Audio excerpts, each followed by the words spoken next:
Do you find it hard to make time to pray? Are you so busy with all the responsibilities of life, business, church, that sometimes you just wish that you could escape for the weekend to a cabin, just catch up on some silence and quality time with God?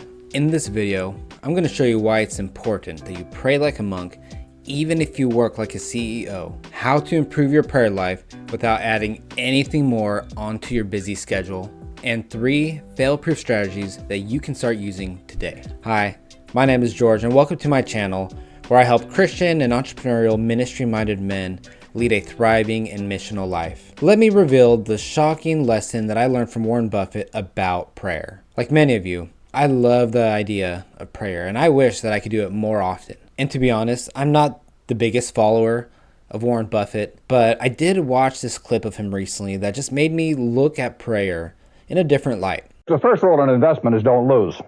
And the second rule in investment is don't forget the first rule. And that's all the rules there are. And you see, in the clip, he gives his number 1 rule, which is never lose money. And ironically, rule number 2 is don't forget rule number 1. And when I heard him first share the rule, I kind of thought, well, that's kind of a dumb rule. It's common sense, there's not really much to it. But later, in a lot of his other interviews, he goes on to explain that if you want to make a profit and not lose money, then you don't gamble in business, that you don't be lazy or sloppy, and you just don't hope to get lucky. In other words, his number 1 rule means that if you want to make a profit, build a treasure, aka never lose money, then you have to be very clear and intentional. And the same is true for the spiritual, that if you want to profit spiritually and build eternal treasures, then you have to be very clear and intentional. But if you want to profit physically and spiritually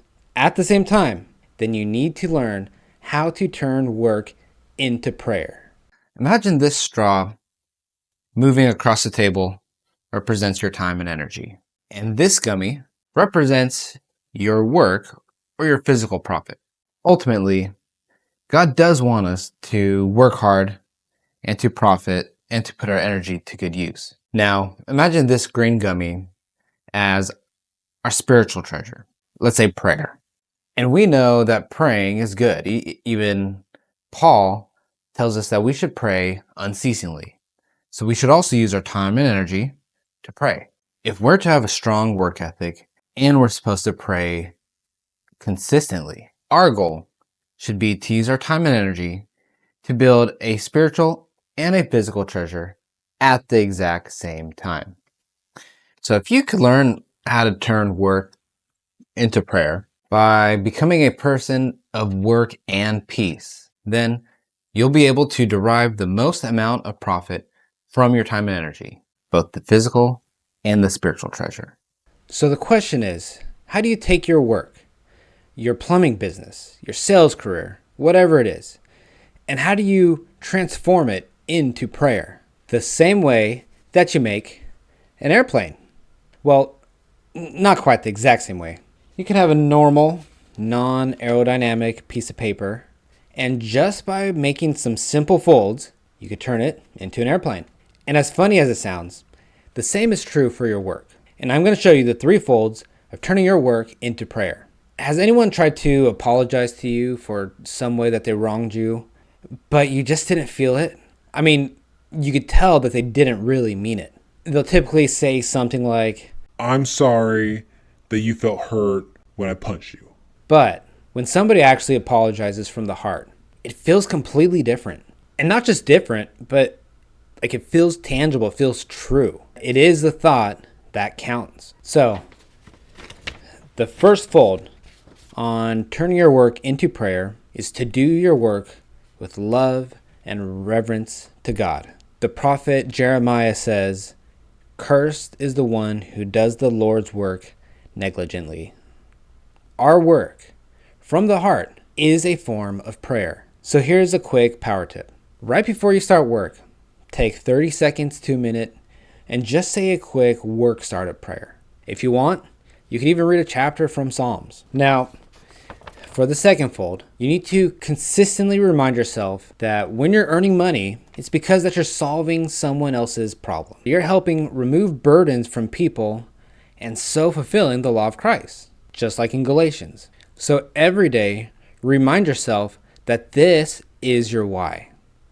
Yeah, sure, it's nice to make some extra money, but it's more fulfilling when you know that it's connected to something bigger. Another thing this will do is it will increase your love and awareness of God's presence with you throughout the day.